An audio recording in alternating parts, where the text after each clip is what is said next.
partager les mots. Bon, maintenant, je partage mon écran. C'est bon, Mathias? Oui, là, je ne partage pas encore. Je vais parler donc. Ça s'étaler. Voilà. Alors, je vais vous parler un petit peu du rapport. Donc, je reviens sur les pseudo-groupes et je vais parler du rapport de ça avec une autre structure qui sont des semi-groupes inverses. Alors voilà, c'est une notion qu'un semi-groupe inverse, c'est une notion qui, vous avez ici je peux pas, vous voyez en entier mon image là, je suppose. Moi, je ne le vois pas en entier. Et ça, c'est un organigramme qui explique les relations entre différents affaiblissements de la notion de groupe. Hein. Voilà. Vous avez les loops, les quasi-groupes, les magmas. Bon. Et il y a ici les inverses semi-groupes qui sont donc une sorte de généralisation des groupes. Mais pourquoi je n'arrive pas? J'ai un problème? Oui, moi j'ai un problème.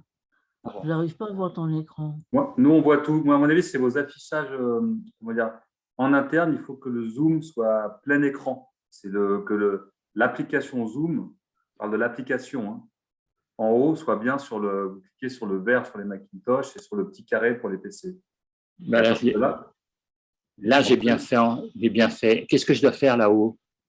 Donc, toi, tu n'as rien à faire, René, je crois. C'est bon. Ah, si, parce qu'il ne voit pas tout, son écran. Il n'est pas en plein écran pour lui, donc il n'arrive pas à voir le bas de son diagramme. Moi, je suis en pleine. Moi, je vois tout. Hein. Tu as dit que tu ne voyais pas.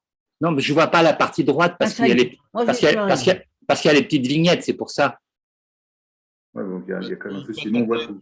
Non, mais c'est les vignettes que je n'arrive pas à enlever, mais c'est comme ce matin. René, c'est un hexagone logique ou non ton truc?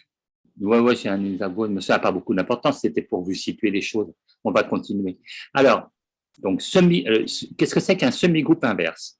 C'est un semi-groupe, donc c'est un ensemble muni d'une loi partout définie associative et ayant les deux propriétés suivantes. Pour tout élément A, il existe un B tel que AB égale A et un autre, et en même temps, BA égale B. Alors, si on était dans un groupe, évidemment, le B, ce serait l'inverse donc, de A. Parce que l'égalité ABA égale A, on pourrait simplifier par A dans un groupe, et on aurait BA égale 1 et AB égale 1. Donc, un tel A ayant un tel B, on dit parfois qu'il est quasi inversible. Bon, peu importe. Donc, tout élément A, il y a un B comme ça. Premièrement. Deuxièmement, si je prends P et Q, deux idempotents, c'est-à-dire des éléments qui vérifient P2 égale P, Q2 égale Q, alors ils commutent, c'est-à-dire PQ égale QP. Voilà. Ça, c'est une première définition de semi-groupe inverse. Et à peine cette définition avait été donnée, donc vers 1900, assez tôt, hein, parce que c'est pas très clair, parce qu'il semble que c'est donné dans des premiers articles de Clifford en 41.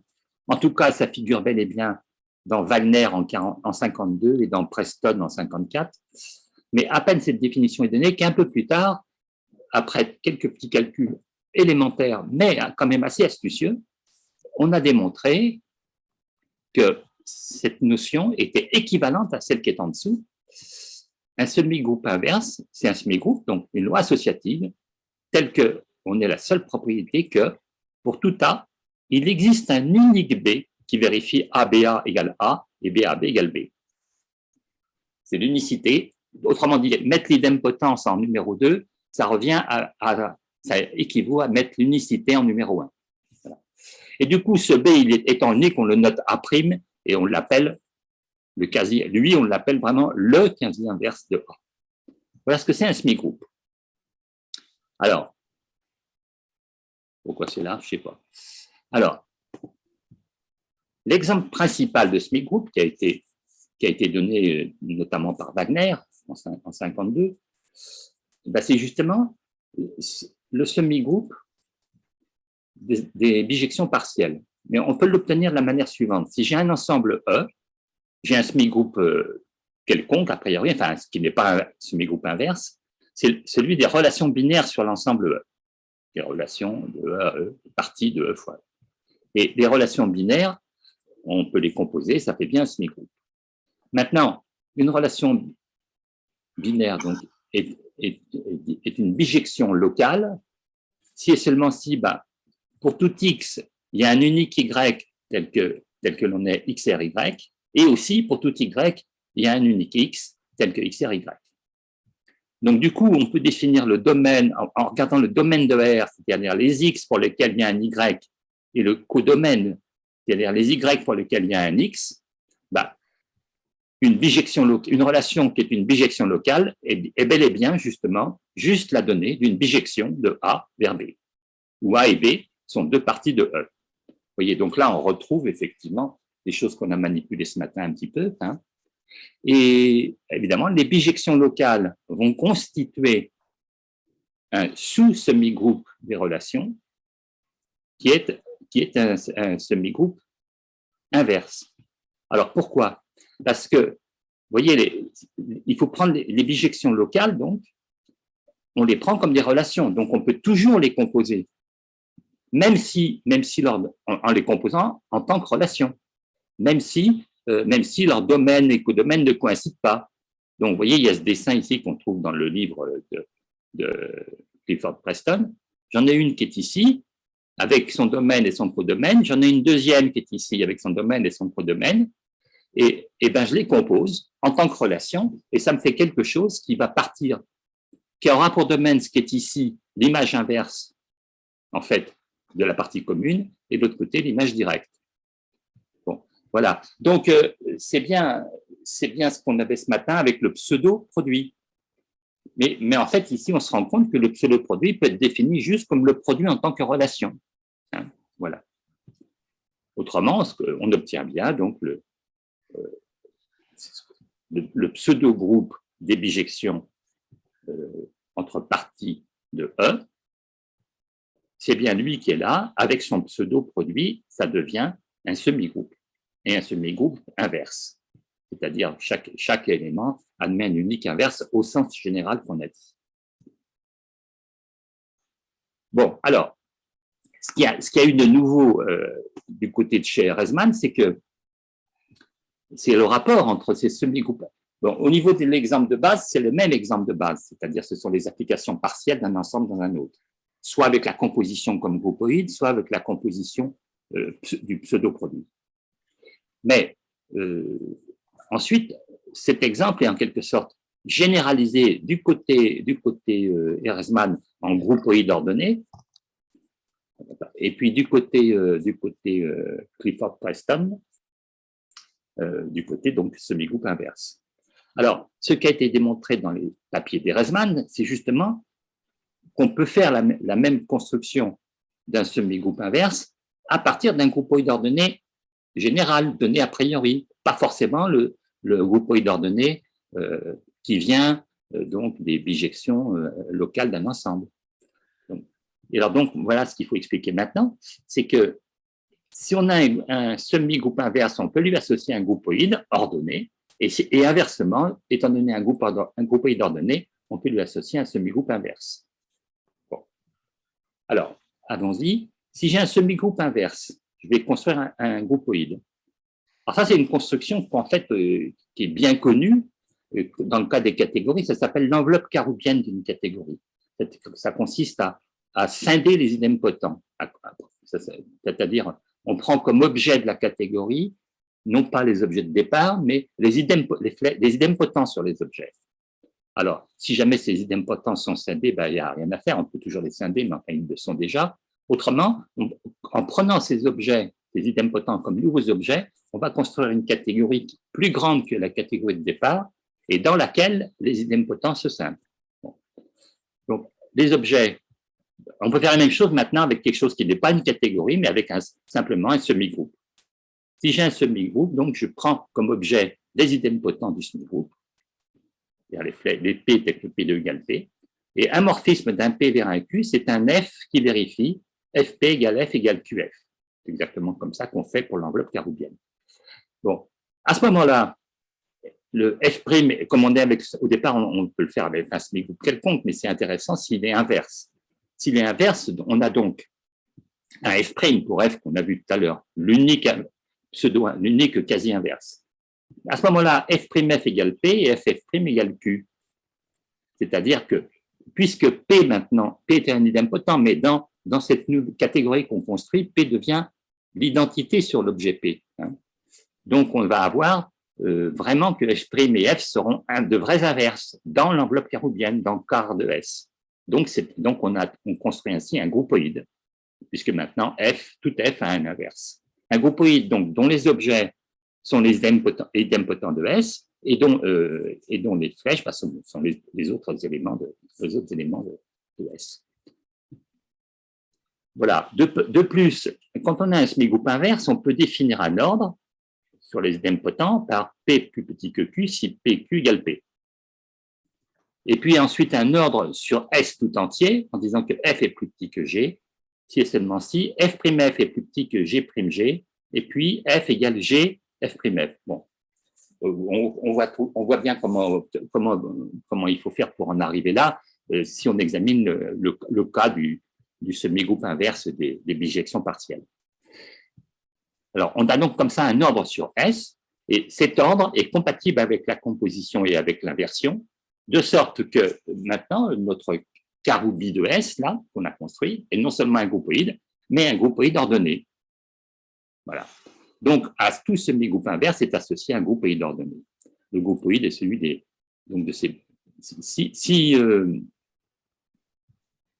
Si on prend le semi-groupe inverse des bijections partielles, le groupoïde associé, c'est celui des bijections partielles, bien sûr. On retombe sur nos pieds.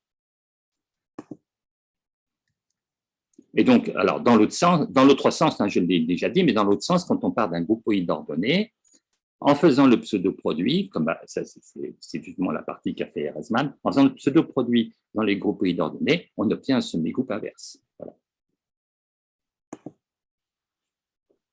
Alors, en fait, on peut démontrer que, je crois que c'est Ehresmann qui l'a fait, parce que c'est cité dans le livre de Lawson, mais il appelle ça théorème de plusieurs personnes, dont Ehresmann, pour démontrer en fait que si on part d'un groupoïde ordonné inductif, on obtient un semi-groupe inverse quelconque, et inversement, les semi-groupes inverses ordonnent toujours des groupoïdes inductifs. Bon, enfin, c'est du coup, les notions deviennent équivalentes.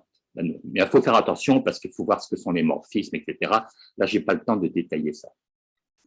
Bon, donc, premier élément de mon exposé, c'est de comprendre que cette structure des pseudo-groupes, qui peut se dire d'une part en termes de groupoïdes et d'ordre, de groupoïdes ordonnés, elle peut se dire aussi tout simplement en termes de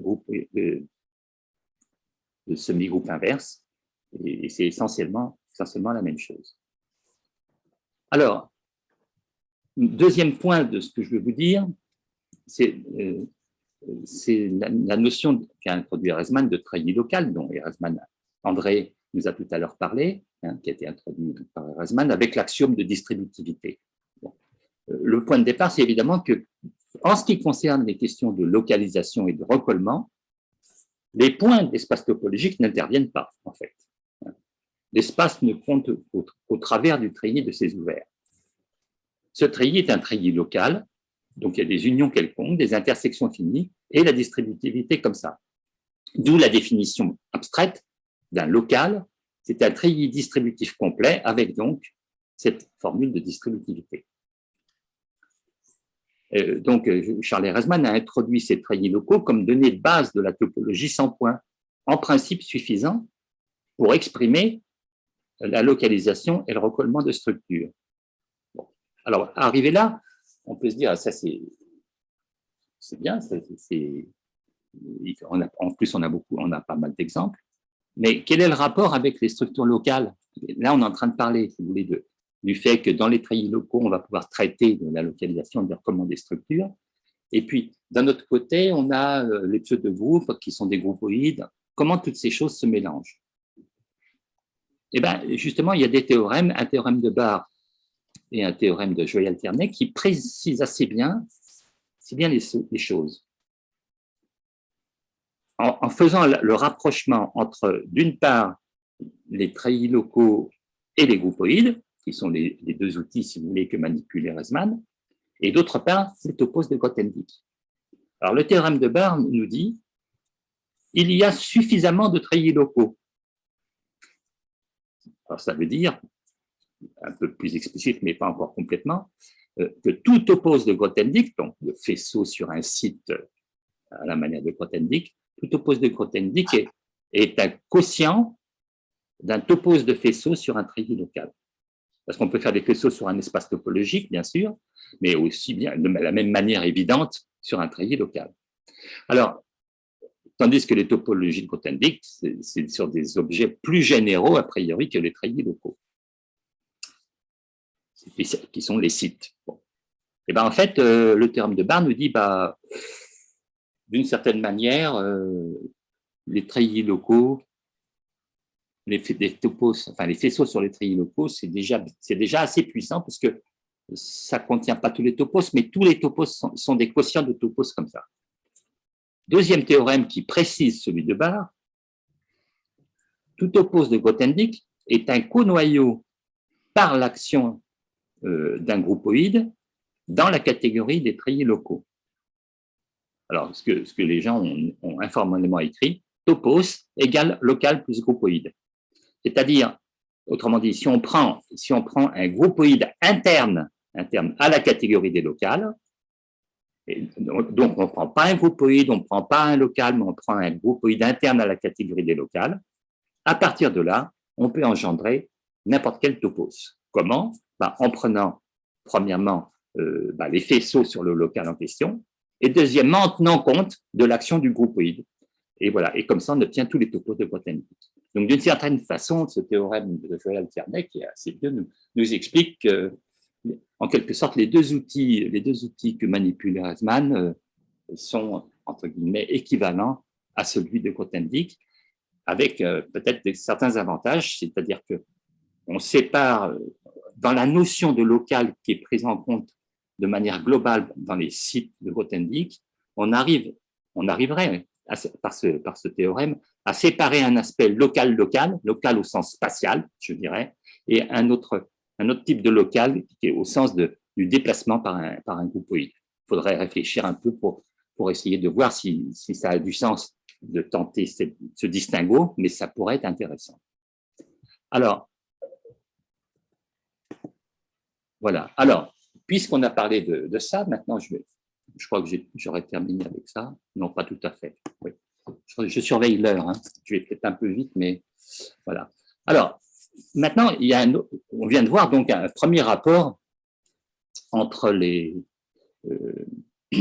topos de Grothendieck et puis les treillis locaux et les groupoïdes chez Reisman, pour finalement, qui servent dans les deux cas à mettre en scène, qui fournissent un outil pour mettre en scène les questions de localité, c'est-à-dire d'induction et de recollement, bien sûr.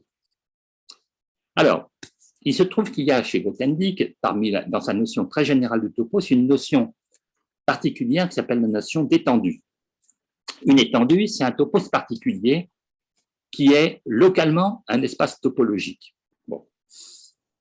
Alors, pour le dire en termes techniques, ça veut dire qu'il y a un objet X dans ce topos, tel que l'épimorphisme terminal vers l'objet 1 soit tel que le topos localisé E sur X soit spatial, c'est-à-dire soit un topos de la forme faisceau sur un espace topologique. Bon.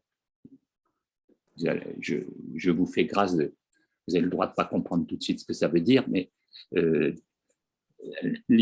surtout qu'il y a le mot localement qui intervient deux fois, vous voyez, parce que localement, un espace topologique, c'est curieux, quand on le dit comme ça, c'est pourtant bien ce qui se passe, mais il faut bien comprendre qu'un topo, c'est déjà une idée, c'est déjà une manière de figurer un questionnement sur le local. Hein. Ensuite, qu'est-ce que ça veut dire si je prendre un objet dans le topos, de dire qu'il permet de décrire localement quelque chose.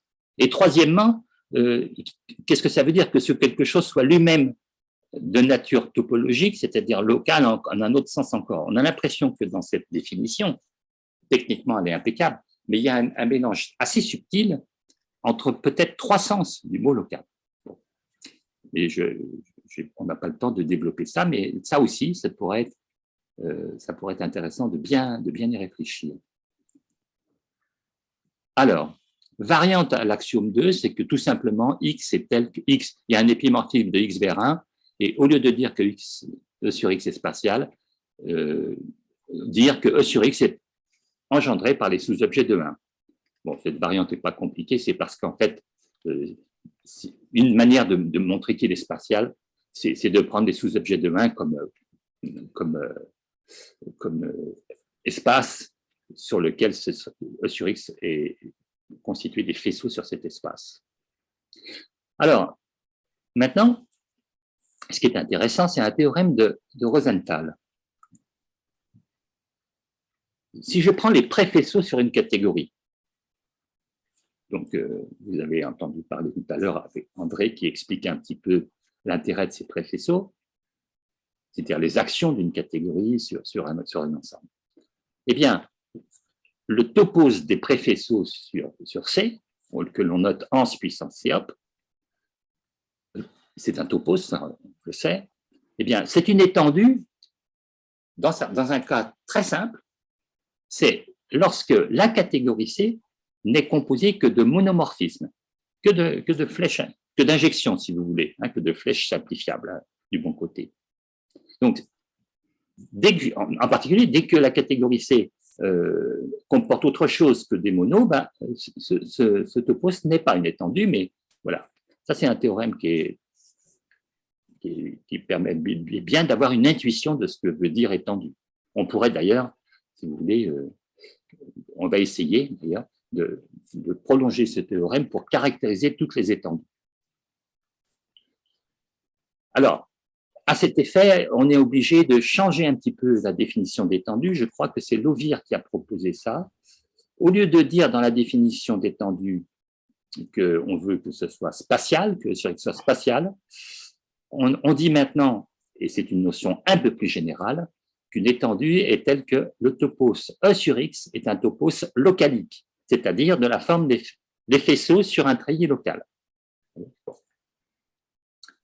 Alors, on a des articles à ce sujet qui sont très intéressants. Un article de Koch-Murdyke en 91 et un autre en 92 qui explique dans ce sens général ce que sont les étendues. Et le théorème de Koch-Murdyke nous dit que chaque étendue est engendrée par un site au sens de Grothendieck, dont tout morphisme est un monomorphisme.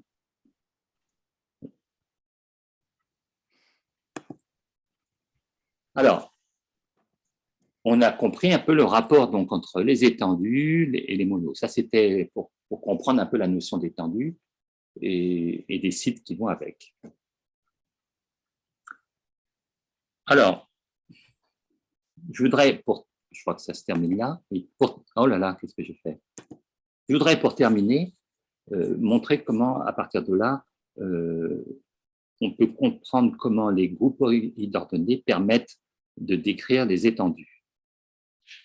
Donc, ça fera un autre rapport entre les travaux d'Erasman, la manière de voir d'Erasman et les topos, à savoir que tout à l'heure, on a vu, par exemple, qu'à l'aide de groupoïdes topologiques, enfin de groupoïdes locales, internes ou locales, on pouvait fabriquer des topos, mais si on prend simplement des groupoïdes ordonnés, qu'est-ce qu'on peut faire?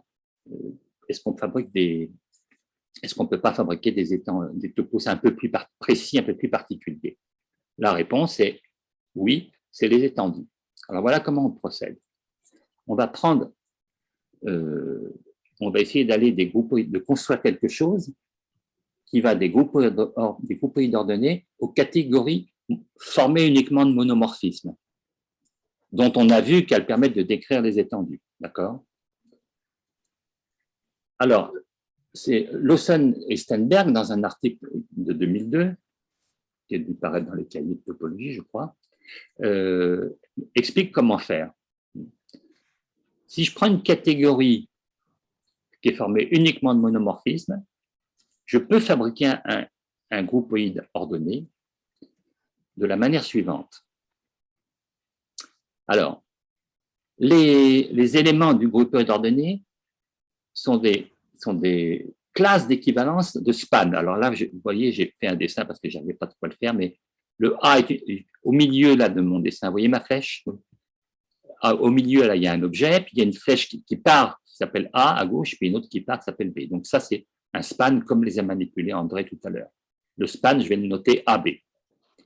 Et en fait, une flèche de ce groupoïde que je suis en train de définir, à partir de ma catégorie, c'est une classe d'équivalence de span comme ça, sachant que AB équivaut à A'B', si on a cette égalité AB égale A'B' U, avec U un iso. Ça définit les flèches du groupoïde. Et maintenant, je définis un ordre sur le groupoïde en disant que AB est plus petit que A'B', si maintenant AB égale A'B' P, avec P une flèche quelconque. De plus, je fais une composition qui est là. Bon, je peux composer ces flèches en composant les. Alors, parce que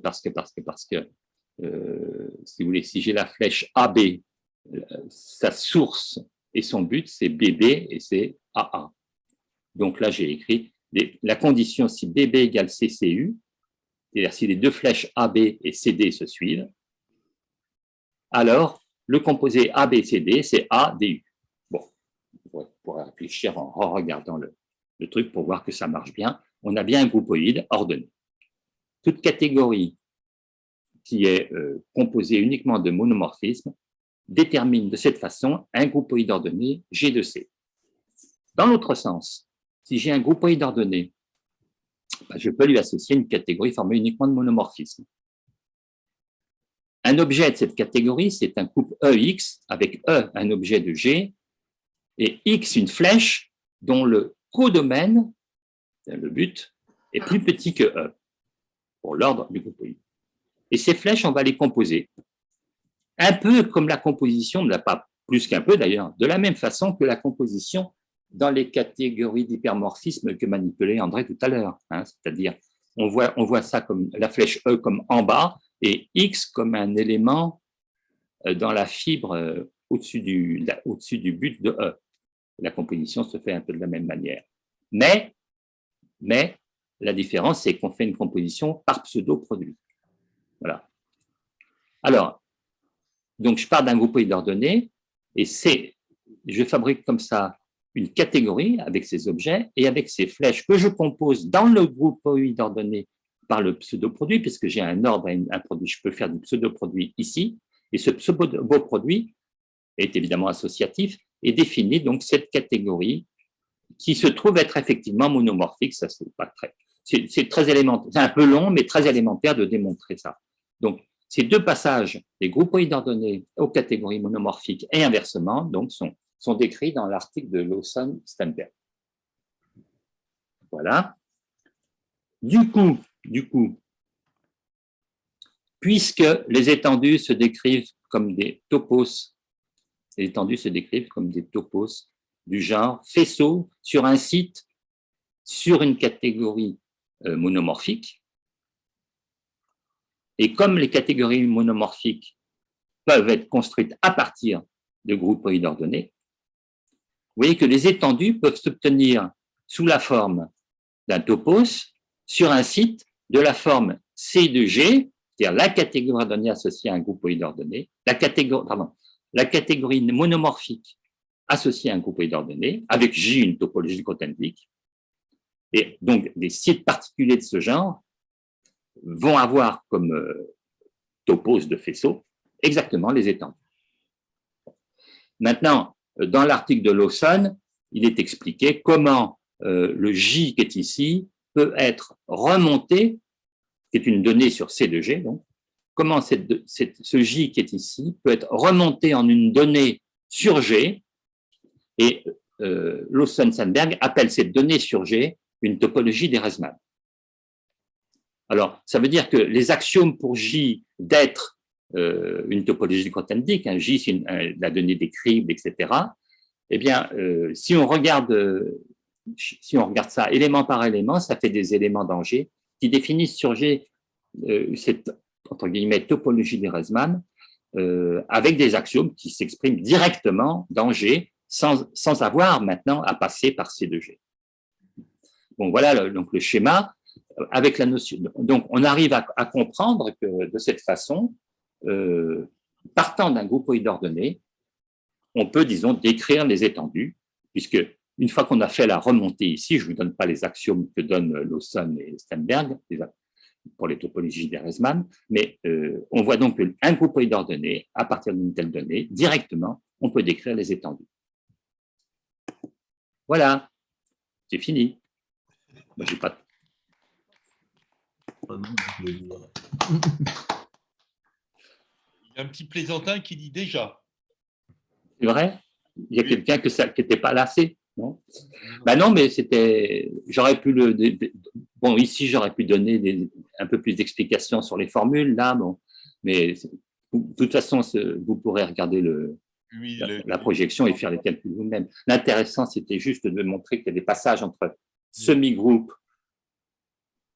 inverse, groupoïde ordonné, et puis donc topos, donc groupoïde dans les locaux, topos, et puis étendu. Donc, toutes ces choses fonctionnent un peu dans un échange, si vous voulez, chacune étant une version plus ou moins forte et plus ou moins explicite pour mettre en place un cadre où on traite du local. Oui. Peut-être tu reviens, excuse-moi, dans les options d'affichage qu'on te voit là plutôt pour si ça ne t'ennuie pas. Oui. Tu veux que je fasse quoi? Qu'on te voit plutôt, qu'on voit Ça va enlever le partage d'écran. Ah bon, d'accord. Ben, il n'y a plus rien à voir. Non, vous n'avez pas de questions parce que s'il y a des questions tout de suite là, non, c'était tout clair, il n'y a pas de problème. Oui. Oui, enfin, je Oui. vais laisser à Vincent le soin de. Bon. Juste, je coupe l'enregistrement peut-être maintenant. Vous voulez... Alors, donc, j'arrête le partage. Hein. Attends de voir pour les questions. Enfin, moi, j'en ai une, mais Non, ouais, mais on va poser. Bon, non, mais je veux dire, s'il y avait une question ponctuelle sur la compréhension du truc, on peut la prendre tout de suite. Mais par contre, on va faire tout de suite après la séance des questions sur l'ensemble de la journée. Hein. Ah oui, d'accord, mais là. Mais là, je posais juste la question de voilà, est-ce qu'il y a un détail, un point qui est. Mais je pense, Mathias, laisse-le, on va le mettre à la suite. On ne va pas mettre un fichier pour la discussion. Ah ouais, ok. D'accord, hein, je pense que c'est plus simple d'avoir. Oui, tu as raison, René, oui. Non, mais vous n'avez pas besoin de voir ma trombine. Enfin, vous la voyez en petit, ça suffit, je crois. Voilà, oui. Moi, j'ai une question, c'est pas tout à fait de compréhension, mais enfin, si c'est un peu de compréhension. Bon, je te cache pas, j'ai quand même quelques mal à suivre. Hein. Je vais pas. Bon. Non, c'était sur ce que j'ai cru comprendre ce matin sur les pseudo-groupes. Oui. À partir de. Enfin, je dis ça, mais il y en a peut-être d'autres. Hein, je ne veux pas prendre la. Bon, ça y est, j'ai commencé. De ce que je peux comprendre, tu sais, dans le petit échange qu'on a eu à propos des groupes de Galois, je résume ce que j'ai compris pour introduire à ma question. De la même manière, on va dire que Galois renverse la problématique de Lagrange. Oui. Parce que en simplifiant, Lagrange travaille sur les racines du polynôme pour essayer de dégager les structures de ces racines, enfin la structure des relations entre ces racines. Galois prend au contraire les choses du côté de la structure des racines du polynôme sans les connaître. Il en dégage donc finalement les symétries, enfin les permutations, les symétries dans les permutations. Et oui. il étudie cette structure-là, il dégage une solution de groupe. Il en tire l'idée que les groupes, pour un polynôme, peuvent être résolubles ou pas résolubles. Et il revient, il en tire comme conclusion sur les racines, il revient sur les éléments des racines. Dans certains cas, précisément, les racines ne sont pas exprimables algébriquement. Bien. Oui, oui. Alors, si je projette ça sur ce que j'ai cru comprendre quant au pseudo-groupe, sur la question des variétés, oui. Riemann procède, lui, comme tu nous as bien rappelé quand tu disais, il procède à la main, c'est-à-dire il établit à partir d'une surface, il établit des cartes, puis après, il voit la structure de ces cartes en sorte que ça forme un atlas. Et la problématique des pseudo-groupes renverse, c'est-à-dire part directement de la structure d'atlas entre les cartes, enfin de quelle structure d'atlas, enfin, quelle est la structure qui assure qu'un ensemble de cartes forme un atlas, si je puis dire. Euh, alors la question que je pose, voilà, c'est celle-là. Est-ce qu'il y a un effet de retour de cette problématique des semi-groupes, de cette approche des variétés par les semi-groupes, qui permettrait mieux de clarifier quelles sont les surfaces qui peuvent être des variétés ou non, de la manière que l'approche des groupes de Galois permet de mieux caractériser quels sont les polynômes qui sont résolubles ou non. Tu vois? Oui, alors, oui, je comprends je comprends ta question, mais je crois qu'effectivement, c'est pas tout à fait, comment dirais-je, enfin, pour ce que j'en comprends moi, hein, parce que je ne peux pas dire que je comprenne ça de manière complète, mais si tu veux, tu as deux choses. Tu as la surface de Riemann d'une fonction, Oui. et puis tu as, par exemple, la fonction log ou peu importe, et tu construis la surface comme on a expliqué. Oui. Et puis, tu as l'équation différentielle de la fonction. Oui. Ou plus généralement, tu as les équations différentielles. Oui. Et l'équation différentielle joue le rôle, si tu veux, si tu vois la surface comme une sorte de développement d'une progression de la résolution pas à pas de la fonction, tu vois, tu la construis, c'est comme si tu construisais pas à pas ta fonction en faisant tes séries successives. Bon. Oui. C'est donc comme si tu intégrais l'équation différentielle. C'est un processus d'intégration, en réalité. Tandis que l'équation différentielle de ta fonction, tu l'as dès le départ. Alors, c'est elle qui est analogue, à l'équation algébrique dont s'occupe Galois. Donc, le groupe de Galois, ce que fait Galois, c'est effectivement étudier les symétries de l'équation, en réalité. On peut dire que c'est les symétries, les permutations sur les racines, etc., qui sont algébriques. Enfin, bon, on sait bien expliquer ça en parlant des racines, mais en fait, puisqu'on manipule les racines uniquement à travers les coefficients de l'équation, c'est bel et bien une sorte de symétrie de l'équation qu'on manipule. Bon. Oui. Et en manipulant les symétries de l'équation, on construit le groupe de Galois qui est l'outil qui va nous permettre de résoudre. Ou pas. Si le groupe est résoluble ou pas, mais si c'est résoluble, c'est l'outil qui va nous permettre, qui nous donne un algorithme pour résoudre. Vous voyez, la suite descendante de résolution de Jordan-Holder du groupe de Galois, c'est des étapes où il faut rajouter une racine, etc. C'est comme une formule. C'est ce qui nous permet de résoudre. Donc, le groupe qui étudie, le groupe de Galois, il est exactement dans cette situation d'exprimer les symétries d'équations, et en tenant compte des symétries d'équations, on va peut-être pouvoir résoudre ou savoir qu'on ne peut pas résoudre, etc. La théorie de Picard-Vessiaux, c'est exactement la même chose, mais non plus pour des équations, mais pour des équations différentielles. Donc, si tu pars d'une fonction complexe, tu as deux solutions, ou bien tu essaies de la résoudre à la main, par des séries, et tu construis la surface de Riemann. Bon, c'est comme si une équation algébrique, tu tentais des trucs, tu fais des factorisations, tu développes, tu vois. Bon. Ou bien, tu dis, bon, soyons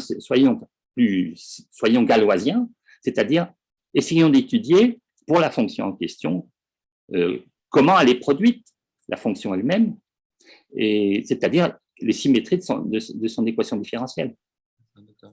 Donc c'est ça l'attitude de Sophus Lee. Sophus Lee, il dit, je vais étudier, pour résoudre une équation différentielle et développer les systèmes des solutions, qui sont peut-être des solutions locales, c'est encore un autre aspect, hein, qui ne vont pas peut-être aller. Bon, j'ai en quelque sorte j'ai à comprendre les symétries d'équations. Et c'est ça le groupe de Galois-Picard-Vessiaux d'une équation différentielle. Il ne tient pas compte de la solution qu'on ne connaît pas. Bon. Par contre, en même temps, comme dirait Macron, en même temps que tu étudies les symétries de l'équation, tu essayes de construire la solution. Et là, l'avantage, et c'est pour ça que là-dedans, tout est analytique, l'équation est supposée avoir une solution analytique. À quoi ça sert? Ça sert à faire cette construction locale. Voilà. Donc, tu vas te retrouver avec deux types de symétrie, les symétries de l'équation, puis les symétries dans le processus de résolution. C'est-à-dire, Sur la surface de Riemann, tu auras des symétries locales qui, moi j'imagine, comme des espèces de transposition de certaines symétries dans l'équation. De même que dans Galois, les symétries entre les coefficients du polynôme, tout ce que tu peux établir comme relation entre les coefficients de l'équation, tu peux t'en servir pour avancer dans la résolution, dans la spécification des racines. Hein, voilà. Alors maintenant, une fois qu'on a ça, on peut se dire, bon, alors qu'est-ce qui fait, donc, avec les surfaces de Riemann qui développent une solution d'équation, qu'est-ce qu'il fait, Sophus Lie? Il introduit justement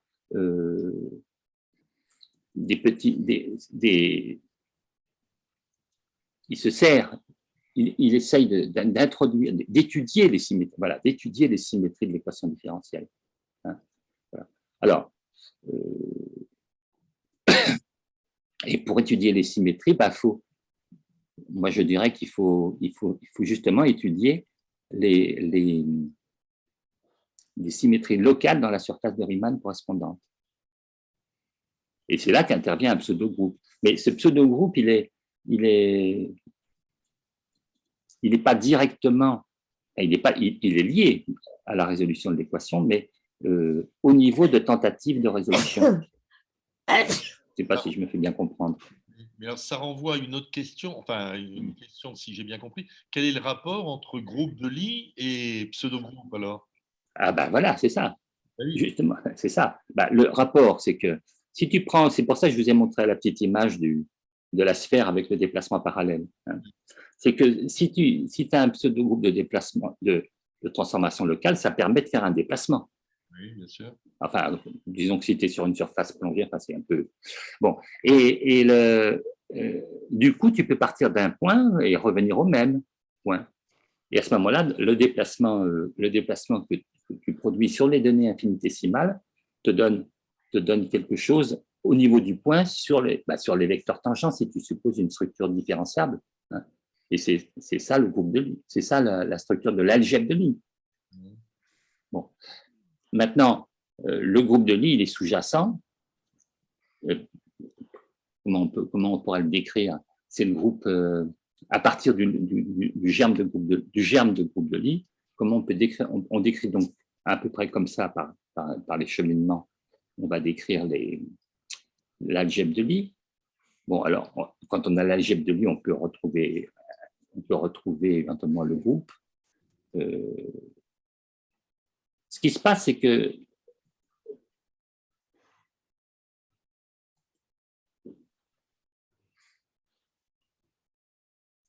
oui, en plus,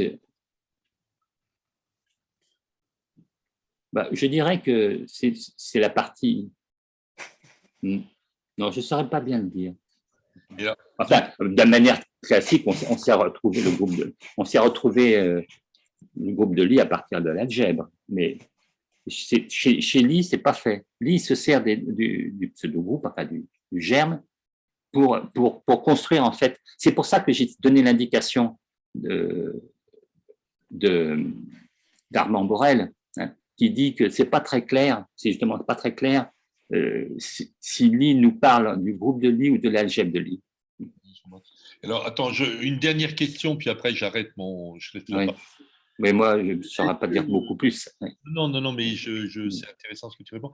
Est-ce que tout ceci aboutit d'une façon à une sorte de zoologie, j'allais dire, des pseudo-groupes, comme il y a une zoologie, enfin. Oui, bien sûr, c'est exact. Bien sûr, mais c'est ce qu'a fait, c'est toute la thèse et tous les travaux de Dély Cartan. Oui, de classifier ces pseudo-groupes. Oui. Et est-ce que ça permet dans ces cas… qu'il appelait… Alors, il les appelait donc groupe fini continu. D'accord. Et Cartan, mais il les appelait pas pseudo-groupe. À un certain moment, je crois qu'on trouve le mot pseudo-groupe peut-être quelque part chez lui, mais moi, je n'ai pas trouvé. J'ai cherché. Il y a les gens, quand tu regardes sur Internet le pseudo-groupe, et tu tombes sur un article sur Wikipédia qui est assez intéressant et qui attribue la notion de pseudo-groupe à la fois à Veblen et à Cartan. Mais en fait, il n'y a pas vraiment de notion chez Cartan de pseudo-groupe, sauf ce cas des groupes finis continus. Non, mais alors, ma Je question, ne sais pas s'il y a le mot. Je sais pas s'il y a le mot. non, mais c'était l'idée. Mais c'est ça qu'il fait. Il fait la classification de D'accord. ces germes de Et à ce groupes moment-là, de est-ce lignes. que ça aboutit, comme chez Galois, à, à pointer un élément, un point de réel qui est l'équivalent pour les équations quantiques, c'est-à-dire de dire effectivement il y a des points de réel, c'est-à-dire deux groupes qui ne sont pas résolubles et Oui, avec une rétroaction sur les équations. oui, Quel oui, genre de oui, résultat négatif, si je puis dire, avec cette théorie cette classification des semi-groupes ou de oui, oui. Bah, c'est pas- tu en Non, bah, non, mais c'est-à-dire la classification des semi-groupes, c'est vraiment pour avoir tous les types possibles de géométrie Oui. infinitésimale. Oui. C'est-à-dire pour décrire les propriétés, bon, les propriétés enfin, il essaye de décrire ce qu'on appelle tous les types d'algèbre de Lie Oui, c'est ça, j'ai compris. qu'on peut avoir. Mais est-ce qu'il y aurait un résultat négatif comme celui de Galois qui dit… Alors, non, mais c'est un peu plus. C'est-à-dire, les résultats qu'on peut obtenir, c'est en appliquant ça, c'est le but de la théorie de Picard-Bessiot, à des équations différentielles pour savoir si la solution, qui existe en général par les théorèmes de Cauchy, qui existe localement par les théorèmes de Cauchy, mais si la solution est exprimable, c'est ça le groupe de Galois chez Galois, c'est pas tellement s'il y a des solutions ou pas, c'est de savoir si elles sont exprimables par tel ou tel outil. Et là, c'est pareil, c'est-à-dire il s'agit de savoir si, étant donné une équation différentielle, la solution est exprimable par primitive et en se donnant telle fonction auxiliaire, etc. ou pas. Hein, voilà.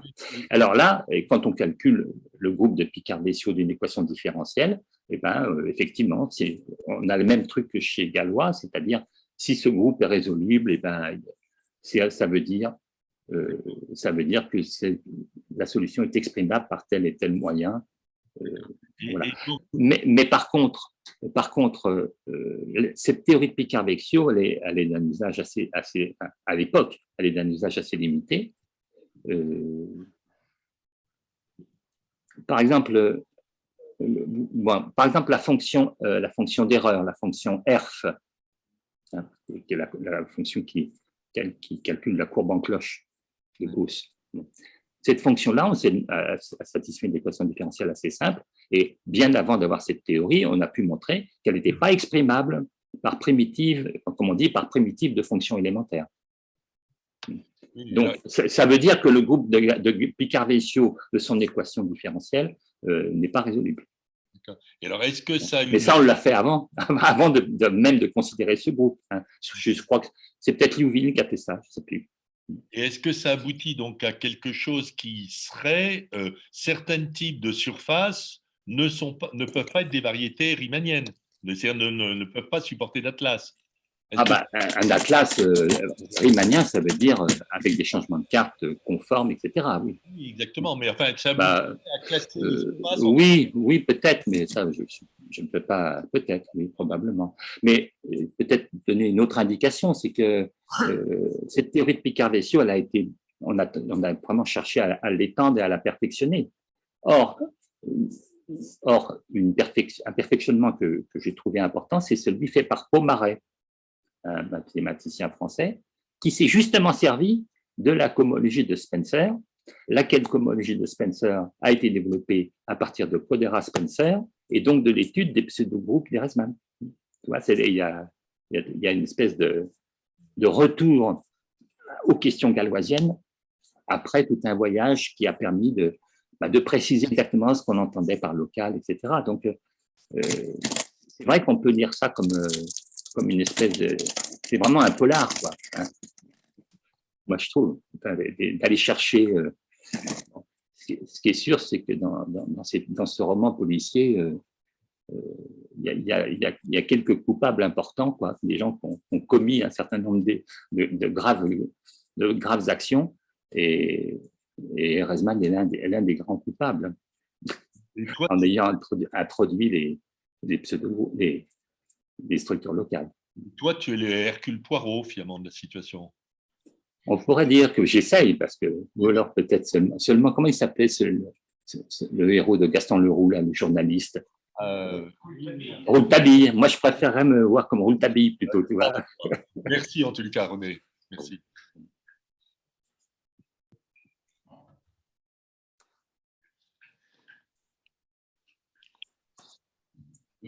Mathias, alors, tu veux nous parler, je sens.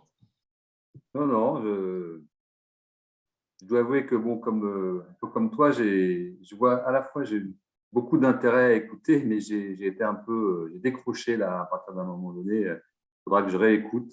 Oui, bien sûr. Je réécoute. Moi, ce qui m'intéresse dans ce travail, et là, j'avoue que là, je touche mes limites, hein, c'est de voir sur la fécondité de tous ces travaux que René, tu as posés dès le début, puis on voit aussi dans la trajectoire de ce que nous a raconté André jusqu'aux disruptures, puis au système évolutif. Ah oui. C'est assez incroyable. Et ce qui m'intéresse, parce que bon, je ne suis pas mathématicien, je m'y intéresse, mais je ne suis pas mathématicien, mais je sens, c'est plus qu'une intuition, c'est parce que, comme travailler avec André sur les systèmes évolutifs et à mémoire, mais ce qui m'intéresse, c'est de voir comment une réflexion sur les conditions et des ressources qu'on construit localement, qui ne sont pas donc entièrement données au début, mais qui se construisent localement, on peut avoir dessus quand même quelque chose, une réflexion générique, c'est-à-dire qui n'est pas que local et qui du coup permet cette fécondité. Alors évidemment, quand je transpose aux phénomènes que je regarde qui ne sont pas mathématiques, j'aimerais pouvoir me nourrir encore davantage de cette façon de traiter la partialité, de traiter la localité, voilà. Et donc là, je sens que j'arrive pas à aller au bout, même si bon, je pars avec, j'ai glané quand même des idées, des choses, hein, mais ça demande un effort qui n'est pas neutre, en tout cas pour moi. Hein. Mais voilà, c'est l'écho que ça me fait. Donc, j'en ai déjà parlé plusieurs fois avec André de ça. Et c'est vrai que c'est cette logique de partialité qu'elle a développée ou de localisation, là, et malgré tout de dégager des structures locales, justement, et des espèces de structures locales, voilà, c'est quelque chose que j'aimerais pouvoir un peu plus développer. Mais là, non, je n'ai pas de questions. Là. Je suis plutôt pris dans la technicité et à essayer de digérer ça, et ce n'est pas évident. Ouais. Non, mais il me semble que pour aller aussi un peu peut-être dans le même sens que toi, Mathias, enfin, je ne sais pas si j'exprime la même difficulté, je me rends compte qu'il y a quelque chose qui a peu été creusé, alors du point de l'intellectualité musicale, on va dire, puisqu'on est dans l'espace de Mamouchi, qui est finalement l'apport, enfin, tout ce qui concerne finalement les équations différentielles, enfin, quelle est la portée, on va dire. Qu'est-ce que la mathématique différentielle permet ou non de comprendre en musique, voilà. Ça, pour moi, c'est pas du tout évident. On pourrait penser que c'est évident parce que tout ce qui est le différentiel fait penser évidemment à on différencie selon le temps, etc. Donc des phénomènes musicaux comme je sais pas quoi, le rubato, comme l'intonation, comme etc., etc. Et en fait, ça me paraît paradoxalement plus difficile de, non pas d'appliquer, parce que ce n'est pas l'idée, mais de voir les résonances qu'il peut y avoir pour penser la musique à partir de la géométrie différentielle. Voilà. Et je le prends en fait plutôt comme, pour moi en tous les cas, comme une incitation à y travailler, à approfondir tout ça, mais les résultats ne tombent pas sous la main, on va dire, comme on pourrait le penser a priori. Donc, il faut digérer ça. Et je crois le retravailler sans doute à partir. Peut-être, j'ai une référence à vous donner parce que j'ai oublié de la donner. D'abord, je vous conseille vivement d'aller lire les œuvres d'Erasmus. Oui. C'est complètement lisible, surtout dans les œuvres d'Erasmus, il y a une œuvre inclue dedans qui s'appelle Les Commentaires et qui est faite par André et qui rend complètement lisible ce qui peut être parfois un peu ardu dans les textes originaux d'Erasmus, en ajoutant beaucoup de contributions personnelles à elle. Donc, allez lire et lisez aussi dedans les notices d'analyse faites, donc, comme celle que j'ai dit, celle faite par Benabou, celle faite par Effliger, celle faite par Dieudonné. Il y a une notice de Dieudonné qui indique l'importance de ce qu'a pu faire Erasmus. mais en lisant tout ça, vous aurez déjà une excellente idée de cette problématique. Et puis, je voulais vous donner de cette problématique du local, global et infinitésimal, puis tout tournant ensemble, si vous voulez. Oui, j'ai compris. Et des variétés de manière de parler du local. On peut parler de local en termes topologiques, mais aussi en termes de partiel, comme ce qu'a nous a montré André. Et c'est pas évident que ce soit la même chose, mais en même temps, les deux interviennent. Hein. Et on le voit, on arrive à avoir une saisie de ces choses-là. Là, je parle en tant que rouletabille, si vous voulez, hein, en lisant ces documents. Et il y a un document que je tiens à vous signaler. C'est une thèse, la thèse de Renaud Chorlet, qui a été faite en 2007 sous la direction comment il s'appelle? Ah bah j'ai oublié le nom, tiens, de Houzel, bien sûr. La thèse s'appelle « L'émergence du couple local-global dans les théories géométriques de Bernard Riemann à la théorie des faisceaux ». Ah, passionnant. Et tu l'as? Non, elle n'est plus disponible malheureusement. Si vous tenez enfin, moi je l'ai, mais elle était disponible, elle l'est plus. Vous pouvez demander à Renaud Chorlet si vous voulez. Je pourrais vous donner son adresse si vous y tenez. Donc c'est la fin du titre, c'est théorie des faisceaux de Bernard Riemann à la théorie des faisceaux, 1851-1953. Et dedans, il y a notamment un chapitre sur Veblen-Whitehead. Il y a aussi un chapitre sur Ehresmann, hein, mais en s'arrêtant à 53. Puisqu'il s'est mis là. Donc voilà. Et puis, il y a un autre ouvrage du même Chorlet, qui a été fait plus tard, et qui est paru chez Hermann. Alors là, on peut le trouver en 2015. C'est ce qu'on appelle un source book, c'était un recueil de textes originaux, un recueil d'articles, en quelque sorte, de différents auteurs, qui s'intitule « Géométrie et topologie différentielle ». 1918-1932. Donc là, il n'est pas question d'Ehresmann puisque ça s'arrête à 32. Mais en revanche, il est vraiment question de toute cette histoire du local global, comment ça émerge en topologie, chez Hermann Weyl, etc. Et là, vous apprendrez beaucoup. Et alors, le livre de Chorlet, c'est essentiellement des textes originaux. Et je pense que c'est une bonne référence. Voilà. Mais c'est effectivement... C-H-O-R-L-A-Y. Ah, L-A-Y. Tu peux nous envoyer, tu as son adresse ou non Internet? Oui, j'ai son adresse, je peux te l'envoyer, puis vous l'enverrez. Oui. Voilà. La thèse, le titre de la thèse est très alléchant. Enfin, je sais pas. Ah, bah non, mais le titre de la thèse, c'est exactement adéquat. Enfin, elle est vraiment indispensable pour, en quelque sorte, pour relire les exposés d'aujourd'hui. Mais tu l'as pas les exposés que j'ai fait aujourd'hui. Alors, c'est comment? PDF? Comment? Tu ne l'as pas en PDF? Non. Oh, d'accord. Et lui, il l'avait mis sur un site à un moment donné et il l'a pu mis. Et alors, par contre, j'ai trouvé en PDF, je ne sais pas pourquoi, en cherchant, j'ai trouvé uniquement le chapitre 5 qu'on trouve sur Internet, qui est le chapitre sur Veblen. Je l'ai trouvé ce matin, en fin de matinée, après vous en avoir parlé. Mais il y a un chapitre très détaillé, très bien sur Veblen-Whitehead. D'accord. Merci de la référence. Ce qui est vraiment intéressant par rapport justement à cette question des pseudo-groupes. Hein, parce que, voilà. Donc, je voulais donner ces références-là. Oui, merci. Mais je peux faire une autre remarque, si vous voulez, sur l'intérêt de toutes ces questions de local et de partiel qui se mélangent. On a vu dans les deux cas, que ce soit les travaux donc plus récents d'André, dont elle nous a dit quelque chose, ou que ce soit les travaux vraiment sur le local, disons, à la fin du 19e siècle, hein, mais avec eh bien, dans les deux cas, en fait, ces travaux ont des répercussions, je dirais, scientifiques en physique, parce que ça permet de résoudre vraiment des problèmes physiques. Hein. C'est ça qui est complètement étonnant. Les travaux de Lie ou les travaux d'André Ehresmann, il y en a un qui parle plutôt du local, l'autre qui introduit des outils avec le partiel, mais grâce à cette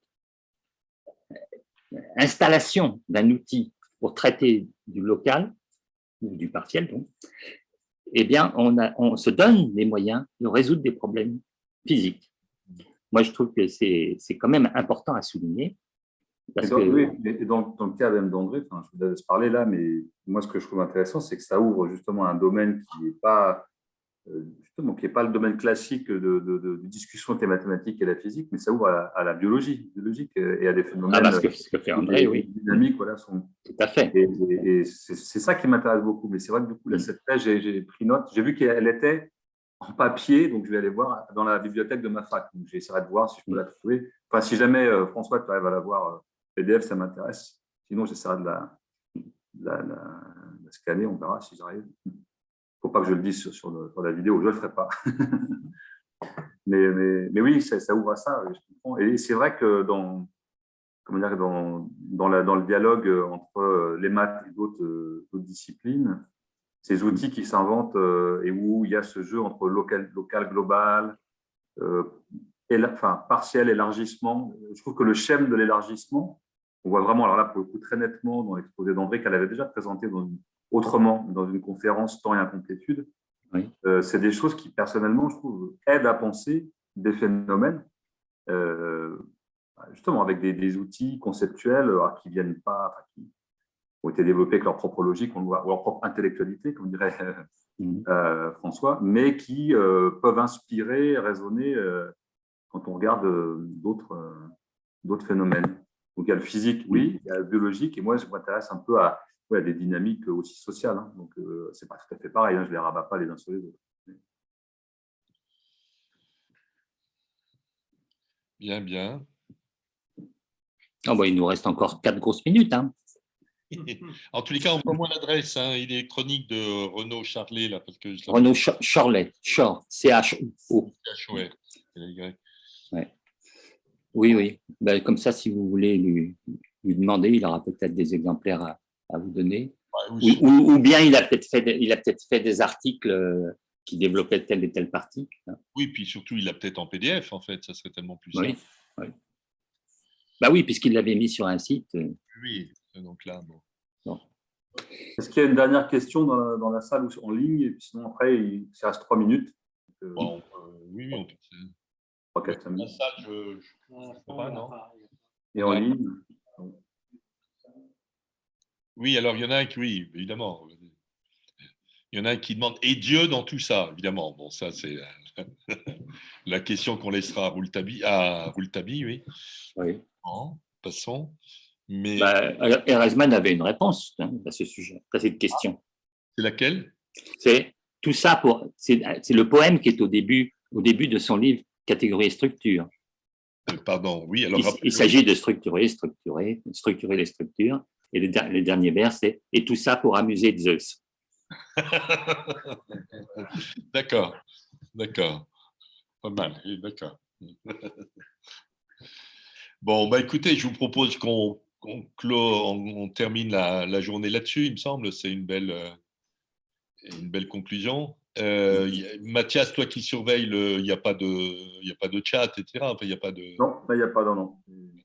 Bon, bah écoutez, merci vivement. J'ai l'impression qu'André a disparu, non? Ou quoi? Ou je ne sais plus, je ne la vois pas. Enfin, bon. Et là, André? Merci à vous deux, en tous les cas. Et puis là, il y a André? Oui, je suis là. Ah bon? C'était bien silencieux. Merci à vous deux. Envoyez-nous les PDF comme d'habitude. Envoyez-les moi, puis je les répercuterai. Oui. Le PDF ou le PowerPoint, tu veux dire?